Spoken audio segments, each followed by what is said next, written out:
Last time, I completely transformed my client's beautiful bedroom set for her 3-year-old daughter, and I was able to take this set and turn it into this using some strippers, sanding, a paint wash, and some top coat. But this week, I have the more tedious and delicate pieces, like the mirror, headboard, and footboard as well. So I'm going to get more in depth with the stripping tutorial, so let's get to it.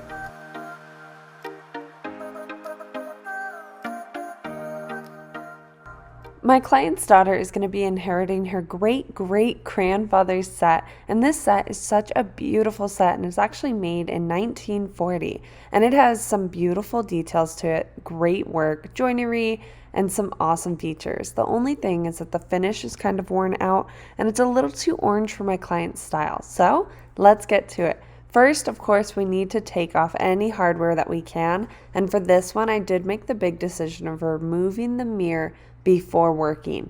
First off, I don't want to get the mirror all nasty. I don't want to ruin it in any way, whether if it's scratching it with a wire brush or having to worry about getting paint off of it with the paint wash or spraying top coat on. I didn't want to have to work around it with tape. So I decided to remove the backing, which included carefully removing all of those nails on, and then they also had these little wood slats to really secure the mirror in. And so I carefully went in with my hammer and my paint scraper, and I just pried it as slowly as I could to get it out without damaging the mirror. And it actually worked well, and I got the mirror out safely, so I'm super happy with the result of it, and it's going to make this process so much easier. I then wanted to get a nice prepped area so that I could use my stripper and not have to worry about where this chemical stripper is going to go. I laid out just a couple of black trash bags for the mirror itself because the mirror is much smaller, and then I was just able to lay the mirror straight on there so that I have a nice area to keep clean. And what's comical is I say a nice prepped area, but this is so cheap. This is a little janky, but it is really effective, you guys. It's not the prettiest, but it works for sure. Then I went in with my premium stripper and I applied it in a thick layer to a small portion of the mirror. This is going to be the most important part. You need to do this in small portions, otherwise your stripper is going to dry out a lot quicker and you're going to have a hard time cleaning it off faster than it dries. So I'm choosing one side of the mirror, which is like 1/4 of it. I'm applying it on in a thick layer using a random brush, and then I'm covering it with saran wrap. I doubted the saran wrap method so hard at first, and then I figured out how to actually get it good. I was frustrated because every time I applied the saran wrap, I noticed that it would dry so quickly, or I'd pull at the saran wrap and it would rip and tear holes, and it was just ineffective. However, the thickness of the stripper is so key here. You're going to apply a thick layer, and then you're going to put the saran wrap on top, and you're going to mess with it as little as possible so that the saran wrap doesn't burn through and rip. I then did the other 3 portions and covered them individually as I was working on them step by step. So the last portion that I did the same exact steps, covered it with a thick layer of stripper using a random brush, and then I made sure to cover it with saran wrap as well. I'm super intrigued because somebody was saying that if you do this technique and then leave it in the sun, it'll help the stripper activate better. But I personally feel like that's the reason mine dries out so quickly. And I haven't tried it in direct sunlight because I feel like that would dry it out quickly. So I'm really intrigued if that would work. And I want to hear your comments if it has. Next up is the cleaning portion. You want to make sure that you do a thorough cleaning to get any of the gunk off from the stripper residue. And so I have found a technique that works for me so well. I found that Dawn dish soap and water works for me so much better than using mineral spirits, and this is just a personal preference. So what I do is I go in with a scrubby brush, I scrub it all out of the grooves and everything, and then I take steel wool, 0000 steel wool, and I brush over it as thoroughly as possible.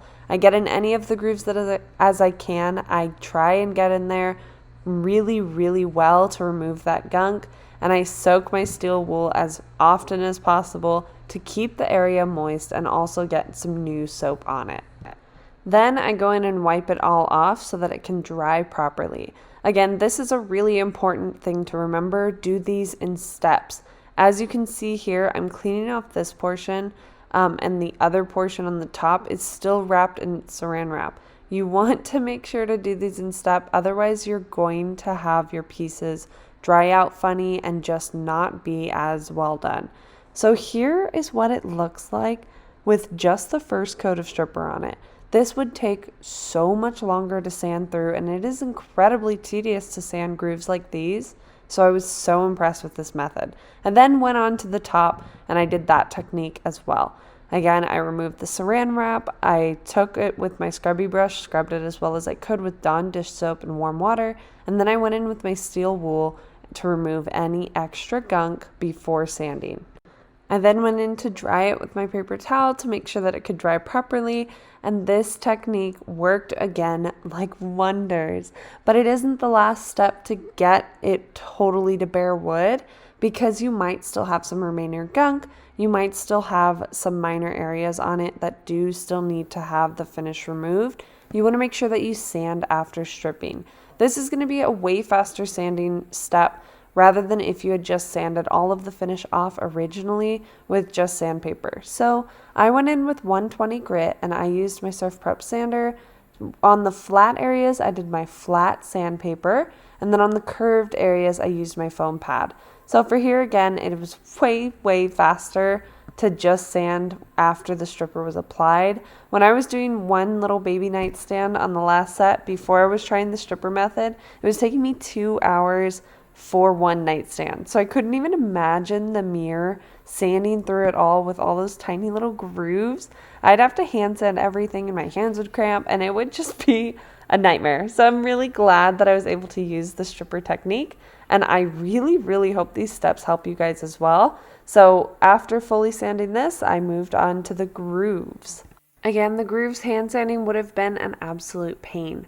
So I used my foam pads from Surf Prep, and it helped get into the grooves and it helped get it as freaking bare as possible. So I'm so happy with how that worked. You can also buy some sanding blocks and attach your foam pad to the sanding blocks. I've done that technique as well. Significantly cheaper if you aren't able to get the sander right now and invest in that. You can do the sanding blocks and the foam pads, and it still works wonders. And while we watch myself sand these grooves, I do want to ask, is this a stupid question? I had to go to the ER the other night for pain in my leg, and the doctor said that it was acute muscle strain. And I looked at him and I said, it's not acute, but okay. But hear me out. I'm thinking acute like an angle on a triangle. A small angle is an acute angle, not an obtuse angle. And it wasn't until about an hour and a half later until somebody explained to me that acute doesn't mean small or minor. In medical terms, I guess it's obvious. I guess it's known facts that acute means intense or sudden or abrupt. Is that a known fact? Please validate me in the comments. And if this is a conversation that has hurt your brain so bad because it is common knowledge, let me know that I'm stupid for not knowing either. I can take it. I can take the truth. But I just want to know if I'm crazy or not. Anyways, I took some sandpaper, folded it in half, and I hand sanded any tiny spots that the sander couldn't get. And so I went in and finished that up. I then took my foam sander and I went around all of the grooves for the mirror. I'm not even going to see the back where the mirror is actually sitting, but I do want to make sure that it's as smooth as possible so that the mirror does sit flushed and there's no stripper that stays in there and gets gunky or over time gets nasty. So I made sure to sand all those grooves, and then I repeated the whole process on the headboard and footboard. But there is one extra step that does help a lot with more tedious and more straight, harsh lines. For the headboard, I did the same technique. I applied a thick layer of stripper, and then I applied the saran wrap in small portions at a time, and then I went in with warm water, Dawn dish soap, and steel wool to clean it as thoroughly as possible. I then dried each portion before I moved on to the next, and it worked so well. Again, if I hand sanded those grooves, I would have lost my mind. So the steel wool, I don't know the magic behind it. I don't understand the science behind steel wool working so well to remove it without scratching the wood. So if you understand that, also please educate me on that, because it is so fascinating to me. And I think if you haven't tried this technique, it'll blow your mind to see how effectively the steel wool will remove the dried up stripper and remove the old finish as well. I, of course, wiped down all of my sections with some paper towels to make sure that it was as dry as possible so that it could dry properly as I moved on to each section. I did this for both the front and the back of the headboard on both the right and the left side. And then this is the newer technique that works for harsher and tighter corners. After I used the steel wool and got off as much as I could, I grabbed a wire brush, and I used a thin one that I got from Amazon. It's a 3-pack, and I just soaked it in the Dawn dish soap and water, and I scrubbed every groove with that wire brush.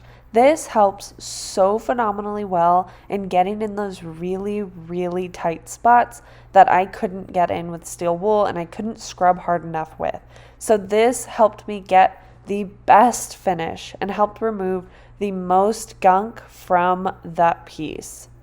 I have also tried doing just the wire brush, and it does work really, really well. I haven't noticed it tear through the wood. Some people do say it tears the wood up, but I haven't personally noticed it. So I do prefer this method, but I am still learning, guys. So if this is wrong, then I do apologize, because I am still doing my research, but the steel wool is a really safe method to work with. And again, it works wonders. I think it'll blow your mind to see how well the steel wool can remove it. So here's a closer shot of removing the finish off with the wire brush. Once I wipe it down, you can see how it is so much cleaner, and it got the finish off significantly. And I'm really happy with how much less stress this whole process was. So once I finished the really detailed and curved surfaces, I went in and I sanded off any flat surfaces with my sander to get it down to its bare wood. And I can't believe that this is the same headboard. It is so smooth, it is so bare, and it is just beautiful to see the natural grain without the old finish on. I went in and I finished all the curved edges because, of course, I still need to sand any remaining stripper gunk, any remaining finish that I didn't get off with the steel wool or wire brush. So I went in with my foam sander and I sanded it. And that's how I took this beautiful but a little outdated set and turned it into this. I did apply a paint wash and, of course, a top coat after as well. And that's way more detailed in my last video, so you can check it out with the link below. But definitely try this method if you haven't. I have showed all of the products throughout the video, and I'm also going to add all of the products in the caption as well. And so I really hope that this whole step-by-step tutorial has been really helpful, because this is a technique that I wish I would have started so much sooner. It can seem intimidating at first, but once you get the hang of it, I guarantee you won't knock the stripper method anymore, because I am a stripper girly now. Like, this is a technique that I am so comfortable with, and I'm really excited to see what else I can do, because seeing a dark, thick finish doesn't feel so intimidating anymore. And if you want to feel that same way, definitely try this technique, and also hit the subscribe button, because I want to teach you so many more techniques to help you feel just as comfortable with these new techniques as I'm starting to feel. So I'll see you guys next time. Bye!